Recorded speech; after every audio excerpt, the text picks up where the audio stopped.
What's going on, boys and girls? Welcome back to another Evercrisis video. Alright guys, we're going to talk about two things today. I've never been so damn torn, honestly. Like, I really want to summon on Yuffie's banner because I don't want to miss out on this damn costume, but I've been very much just holding back because I know for a fact better units or better weapons for some of the units that I'm currently using are going to come out, but I feel really guilty about not going for her. But it is what it is, so I'm going to hold off now. But I do want to talk about Yuffie for 1 second. And shout out to Mario, who is a subscriber.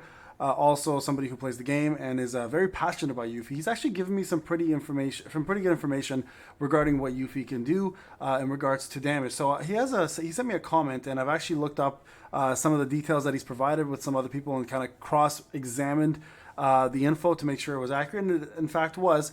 The way poison works is pretty straightforward. So anyone that can be poisoned. So first off, poison on us. Shout out to the Evercrisis Discord on this one. They data mine this part, which makes sense. When we get poisoned, it's 4% of our max HP every single time. So every time that we take poison damage, 4% of our max HP gets absorbed or taken away. So it's a very potent and deadly move to be done on us as players. Now, how does it work the other way around, right? When Yuffie does poison with the venom weapon that she has on enemies, how does that work out for us? Now, the way it works is it's 2% of the opponent's max HP every, what was it? Every, hold on. Let's check the exact amount here. Yeah.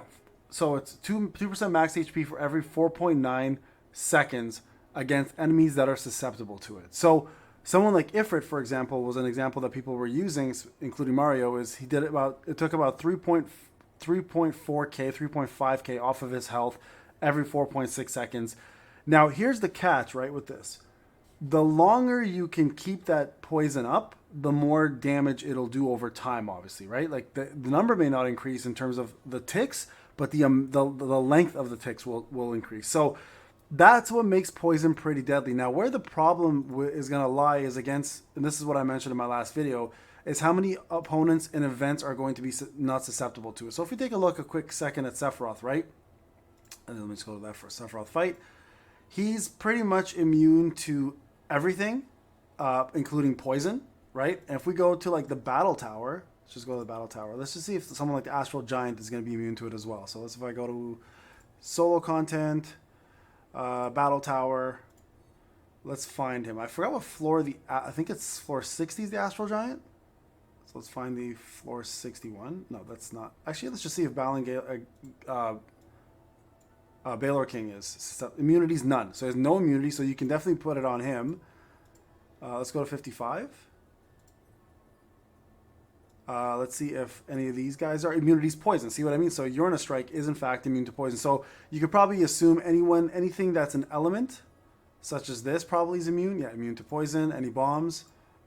Actually, this doesn't say immune to poison, so probably is not. So elements are, but anything I guess that casts it is also immune to poison. So keep that in mind. So overall, poison is going to be a little bit experimental. So let's take a look at Astral Giant. So immunity's poison. I would imagine like Hell House has probably had immunities to poison.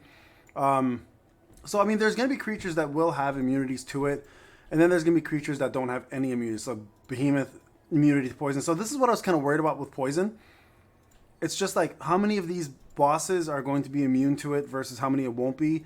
And, I mean, with the count that we get, this is Silence and Fog, like, with the fact that it's a fairly long count, especially if you have the outfit, immunity is none. So, you guys see some enemies here have no issues. Some enemies will.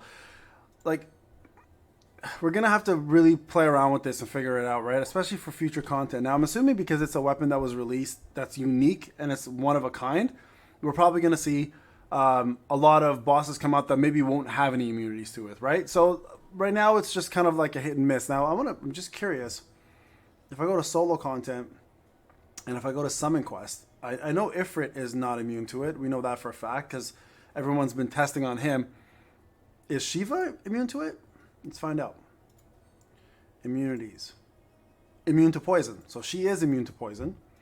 Ramu, are you immune to poison? He is immune to poison. That's what I'm saying. Like, look at this. Like, out of all the summons, the only one who's not immune to it is, in fact, Ifrit. Let's see Bahamut. Immune to poison. So, again, this is the problem, right? it's like right now, most of the major difficult bosses are going to be immune to this effect. So this is why I'm very much torn about poison. Even though, thank you to those who gave us the information, I'm still on the fence about it. Now, with that being said, though, I still like Yuffie's outfit, and I'm very torn about not getting it because I have leveled her up to 60 at this point. I am enjoying using her. I just don't know how much she's going to bring to my current setup and my teams that I have going. So I may still hold off, and I'm pretty sure that we'll probably get another unit out there that will have a buff increase eventually down the line. So again, I just want to talk about poison a little bit, kind of explain where my head's at. Even though 3.5k per 4.9 seconds is still not bad on someone like Ifrit, I just can't see it being overly useful against some of the more difficult bosses, right? If I go to floor 70, for example, on the newest Bahamut, or Behemoth, Bahamut, I always say that for some reason, Battle Tower, I'm assuming because normal Behemoth is in fact immune, this guy will be immune, right? So it doesn't help you there in that fight at all either. So there you go, guys. I just want to talk about poison a little bit. Okay, now next up, I will make these guides eventually for it, but I want to show you guys. I didn't have a chance to record it because I was just playing on my phone while I was off on the weekend. But I got the Crisis dungeons done for both of them, so I can at least give you guys both setups in terms of what bosses you can expect. Okay, so here you guys go. So here, symbol enemies, all in dungeon info. So there's my high score there. Here are the symbol enemies, so you guys can see. So literally the only thing you need to bring here is going to be Blizzard. If you have Blizzard, you're pretty much going to run through this. Triangle and X are going to be the two sigil breaks, and it's a very fast dungeon. This one is a joke. So Fort Tamblin is super fast and super easy. So I would bring honestly Sephiroth with Edge Wings. And Cloud if you have with Murasame, and you'll breeze through this. If you have Dark Heavens as well, you can bring that for this one fight, but again, not necessary. This is a joke of a fight, so you guys can get through this fairly easily without almost any issues at all, okay? Now, on the other hand, when we go to Mithril Mine, it's a little different. You need a couple different elements here. I'll show you guys what it looks like here. So you need wind, and wind. So, I mean, you can bring that alone, but if you guys are aware, the Mad Anchor does have a couple different features where when it does its scanning of you, it will give itself a buff to resist a certain element. And if it ends up being wind and you bring a full wind team, you may want to have lightning and fire with you as well, just to make things a little easier. Now, if you do have obviously Cloud's newest fire outfit, you can bring that and destroy this Mad Anchor with ease. But the rest of the fight is pretty straightforward. So just so you guys are aware, this is what you have to deal with. You do need to bring Circle Sigil pretty much for every fight. You guys can see it all here. Triangle and Diamond. I mean, so just bring whatever you want for the Diamond phases, obviously, to break that. But these are going to be fairly easy. Now, the other thing I would also recommend bringing is going to be Poison Asuna, just to avoid this little dork here. Dork being the dragon. Because he does do poison breath, and you don't want to deal with that on the fight. You lose a lot of HP. Now, if you don't do him first, and you go down the line and fight, I believe, the Mad Anchor, there's, I believe, one of these units drop the poison resist buff, so you can go back and do the dragon later if you don't want to bring the poison Asuna, just to avoid it. That takes up a materia slot. That's completely up to you on that, all right? So there you guys go. That is pretty much the setup there for that one. With these being completed, I was able to get myself close to 30k diamonds again, or blue gems.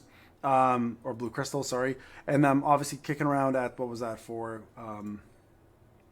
15k exchange. Now, a lot of people have been asking, like, why do I have so many? Well, I've been doing all of this since day one. It's been really easy to keep up. I'm just saving for the Buster Sword and anything else that comes out in the future. I don't recommend you guys start buying out everything just because you have extra points. This is how you get yourself in that situation where you don't have enough when something new comes out. So hold on to your Crisis medals, guys, until something brand new comes out outside of the Buster Sword. I believe something will eventually come there because it's just very narrow in terms of what they have right now. All right, guys, it's Payne. Hope you enjoyed the video. Thanks again to those who provided the data on poison.